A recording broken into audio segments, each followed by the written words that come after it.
Kemudian juga tatkala kita di grup, ingat kita satu grup, dalam grup kita 200 orang.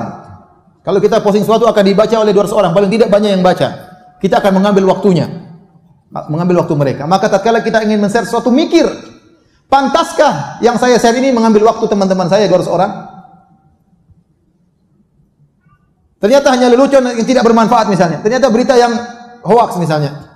Dia akan buka, dia paling tidak dia ngambil waktu 1 menit, 2 menit, kita ngabisin waktu orang, tidak bermanfaat. Maka sebelum kita share, kita pikir ini penting atau tidak. Apakah berhak untuk mengambil waktu teman-temanku? Kalau tidak perlu, jangan di-share. Tidak semua yang ada di benak kita, kita share. Tidak ada semua di benak kita, kita share. Tidak ada semua yang sampai kepada kita, kita share. Jangan latah. Ya. Jangan latah. Kata Nabi SAW, kafa bil mar'i kadiban an yuhadditha bi kulli ma sami'. Cukuplah seorang dikatakan pendusta kalau dia menyampaikan seluruh yang dia dengar. Maka sama, cukuplah seorang dikatakan pendusta kalau dia men-share semua yang dia dapat. Tidak semua yang kita dapat kita share. Kalau ada share, ada berita datang kepada kita, pertama kita cek benar atau tidak.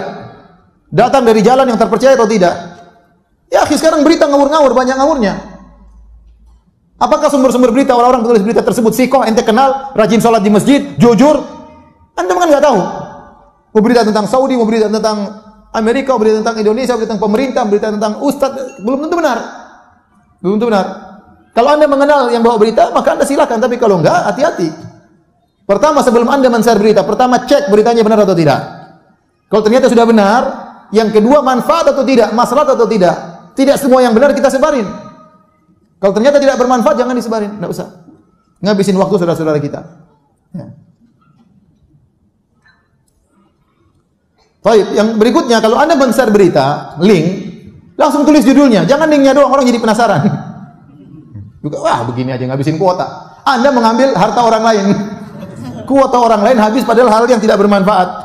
Maka kalau Anda nge-share link, langsung judulnya. Ini berita tentang ini loh, selek langsung linknya. Jangan bikin orang penasaran. Sebagian orang kirim ke saya tanpa ada judul, ini apa, saya jadi penasaran. Buka ternyata nggak bermanfaat ya. Nggak bermanfaat. Atau berita yang sudah terulang ternyata sudah kita baca sebelumnya, ngabisin kuota kita aja. Kemudian juga tatkala kita di grup ingin beri faedah, jangan terus-terusan kirim faedah. Hanya kopas pagi kirim faedah, siang kirim faedah, sore kirim faedah, kirim. Jangan. Itu seminggu sekali kirim faedah. Pilih faedah yang terbaik kirim agar dibaca oleh saudara-saudara kita. Tidak semua yang sampai kepada kita kemudian kita harus beritahukan kepada orang lain. Ya. Kita dalam grup, kita misalnya seorang wanita yang sangat perhatian, misalnya dengan kecantikan. Ada berita sampai kepada kita, menurut kita sangat penting. Mungkin bagi orang lain tidak penting. Ternyata ini ada obat supaya bisa menurunkan berat badan. Terus kita kirim ke grup, padahal yang grup semua kurus-kurus. Cuma kita sendiri yang gemuk. Ya ngapain kita sebarkan di grup? Kalau ternyata di grup yang gemuk cuma 2 orang, kirim aja japri kepada 2 orang itu. Ngapain kirim ke grup? Kita tahu orang grup kurus-kurus semuanya.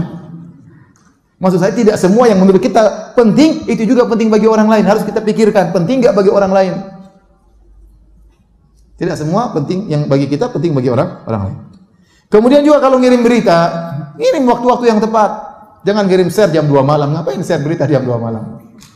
Biar orang tahu ini lagi sholat malam. Ini waktu lagi mereka mungkin lagi, jadi orang ada apa sih bunyi? Ternyata nggak ada apa-apa.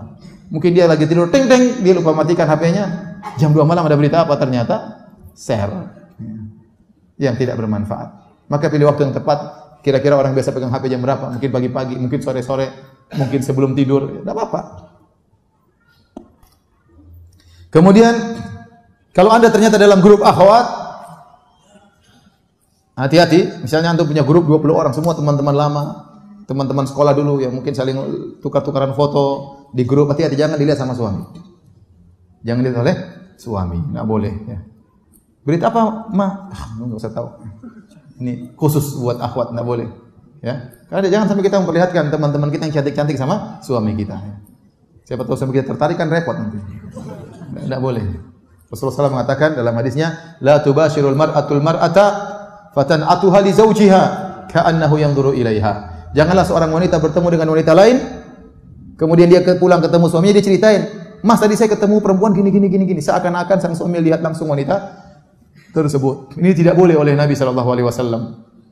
Nanti buat suaminya penasaran, tadi perempuan Masya Allah, mancungnya luar biasa, putihnya luar biasa. Siapa? Suaminya penasaran. Wong diceritakan saja nggak boleh, apalagi lihat langsung.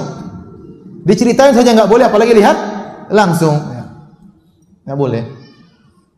Ini amanah dan belum tentu wanita ya teman kita tersebut ridho dilihat sama suami anti, belum tentu. Maka kalau sudah dalam grup amanah, jangan kita sebarkan foto-foto yang dalam grup tersebut, tidak boleh.